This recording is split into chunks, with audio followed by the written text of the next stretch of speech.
ಚೌಕಟ್ಟಿನಲ್ಲೇ ಈ ಪ್ರಶಸ್ತಿ ಪಡೆಯುವಂಥ ಲೇಖಕರು, ಅದರ ಜೊತೆಗೆ ಇಲ್ಲಿ ಜನಸಾಮಾನ್ಯರು ಎಲ್ಲರೂ ಇವತ್ತು ಇದಕ್ಕೆ ಸ್ಪಂದಿಸಬೇಕಾಗಿತ್ತು ಮತ್ತು ಎಲ್ಲರೂ ಕರ್ತವ್ಯನೂ ಹೌದು.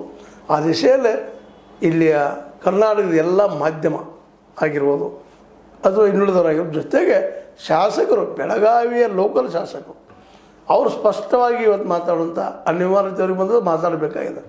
ಅದರಲ್ಲೂ ಮುಖ್ಯವಾಗಿ ಅಭಯ ಪಾಟೀಲರಾಯಿತು, ನಮ್ಮ ಇನ್ನುಳಿದ ಈ ಲಕ್ಷ್ಮೀಬಾಯಿ ಹೆಬ್ಬಾಳ್ಕರ್ ಅವರು ಸ್ವತಃ ಅಧಿಕಾರದಲ್ಲಿದ್ದಾರೆ.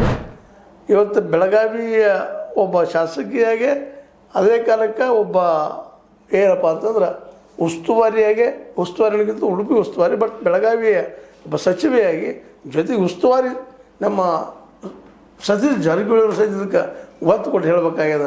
ಯಾಕಂತಂದ್ರೆ ಇವರು ಮಾತಾಡಲಾರದ ಯಾವುದೂ ಆಗಲಾರದು ಅನ್ನೋದನ್ನು ನಾವಿವತ್ತು ಗಮನಿಸ್ಬೇಕಾಗಿದೆ. ಒಟ್ಟಾರೆಯಾಗಿ ಶಾಸಕರಾಯಿತು, ಉಸ್ತುವಾರಿ ಆಯಿತು, ಉಳಿದ ಸಚಿವರಾಯಿತು, ನಮ್ಮ ಕ್ಯಾಬಿನೆಟ್ ಆಯಿತು, ಈ ವಿಷಯದಲ್ಲೇ ಒಂದು ಸ್ಪಷ್ಟ ನಿರ್ಧಾರ ಕಳಿಸಿ ಅದನ್ನು ಈಗಾಗಲೇ ಏನೋ ಮುಂದೆ ಹಾಕ್ತಾ ಹೋಗ್ತಾ ಇದ್ದಾರೆ.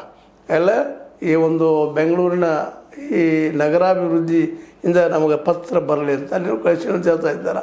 ಅಲ್ಲಿ ಬೆಳಗಾವಿದ ಕಳಿಸಲಿ ಅವರು ಬೆಂಗಳೂರಿನ ನಮ್ಮ ನಗರಾಭಿವೃದ್ಧಿ ಸಚಿವರ ಅದಕ್ಕೆ ಸಂಬಂಧಿಸಿದ ಇಲಾಖೆ ಇದ್ದಂಥವರು ಪತ್ರಕ್ಕೆ ನೇರವಾಗಿ ಉತ್ತರವನ್ನು ಕಳಿಸಿ ಅದು ಅವಿಭಾಜ್ಯ ಹಂಗಪ್ಪ ಕರ್ನಾಟಕದ ಹೇಳಿಕೆ ಕೊಡಿಸುವಂಥ ಕೆಲಸ ಅಲ್ಲಿಂದನೂ ಆಗಲಿ.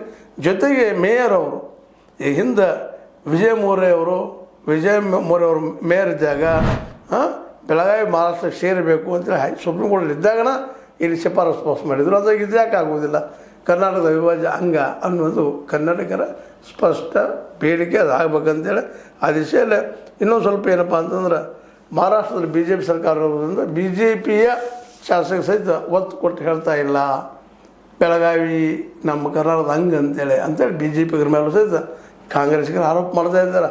ಆರೋಪ ಪ್ರತ್ಯಾರೋಪ